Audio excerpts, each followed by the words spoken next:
This time I'm going to make a simple wooden contour gauge. In case you didn't know, a contour gauge is made to measure and replicate complicated parts. First thing I did was go over to my wood rack and picked out a couple of pieces of maple. Then I had to sand those so that they are a little bit convex. That means that they're curved outwards in the middle. Now these don't have to be sanded very much, they just have to be slightly open on the end when you hold the other end closed. That way when the both ends are clamped together, there's a little bit of pressure in the center to hold the strips in place. Now the size of these is kind of arbitrary. It doesn't have to be any particular length. I just picked what was on the shelf, cut them both to the same length. They are about 5/8 of an inch thick and they're 1.5 inches wide. These particular pieces have a chamfer on each corner because that's what I cut them from. And nothing else really needs to be done with these before a couple of holes are drilled in each end. Now I'm just going to take these screws and grind the sides of the head. I need to do this so I can drive them into the wood. Now I got to cut a bunch of thin strips, and I'm going to be cutting those from just a piece of 2x10 that I cut down. This is actually left over from making the legs for my planer stand. Now I'm just going to set this off for 1/2 inch, raise the blade, and cut off a few pieces.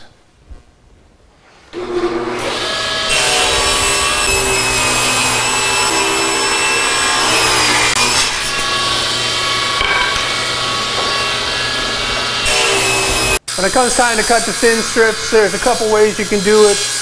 This way, I don't recommend. A better way is to set up what's known as a thin rip guide. Here I'm just using my fingerboard that clamps into the miter slot. Just got to put the strip in and then move the fence over until it just touches the piece here, and that gives you the exact width that you need to cut.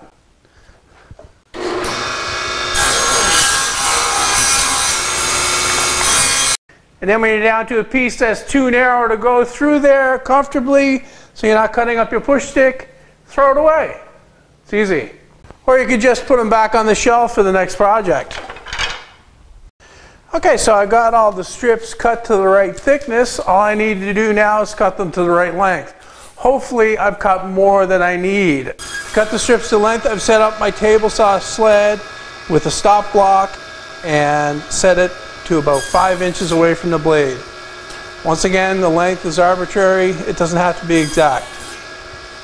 I'm going to cut as many pieces out of these strips as I possibly can.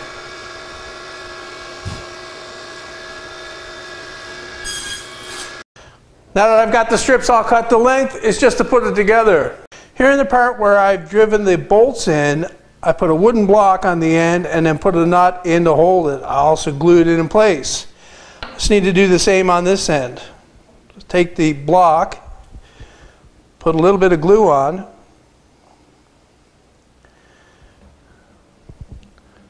slip it on over the bolt, and put the nut on. And it's to snug it up with the wrench.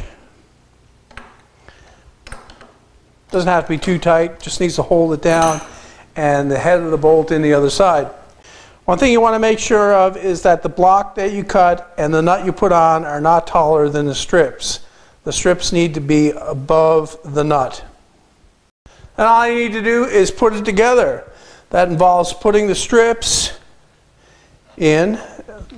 It's helpful if you put the other strip, the other outside piece, down here to help hold them in place.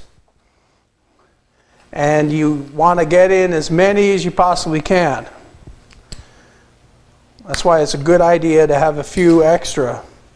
I think it'll take one more. And that's it. That should work fine. Now it's just to take the other side, put it on top. Actually I have it backwards, I think. The screw holes line up a bit better. No, I had it right the first time. Put that in.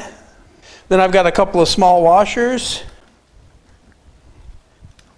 and some 3/16 wing nuts. Now with it together, you can check to make sure that it's okay. It shouldn't be too slack in the middle here. It should still hold the wood fairly well with the wing nuts tightened down. If they move too easily, what you can do is you can take this outside piece off and sand it a bit more convex so that it pushes down a little bit harder in the middle. It looks like that's what I need to do with this one. So I'm just going to take this off, sand it on the belt sander, try it again. Okay, well it took some doing, but I got it to hold up well in the middle. I've got to come clean on this one. It took a lot of sanding and adjusting to get this to the point where it was pressing down tightly enough in the middle. Probably it will work a lot better if it was a bit narrower.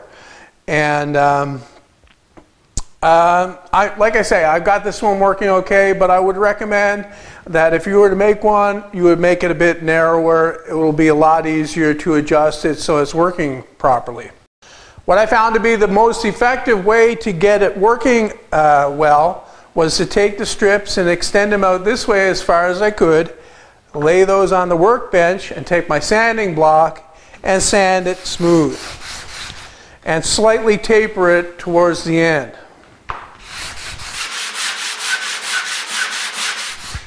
And then when I got one side done, it was to loosen it up, slide the fingers the other way, and sand the other side in the same way. What I was shooting for is the edges of the strips here to be absolutely smooth and flush with each other. That made the device work a lot better and hold it in place a lot better. Well, that's it for the project. Like I said, I have a definite need for one of these. In a previous lifetime I had one, but I don't know what became of that. Lost over several moves, I'm sure. In the meantime, this one seems to work well and will easily do what I want it to do. Well, I hope you enjoyed it, and thanks for watching.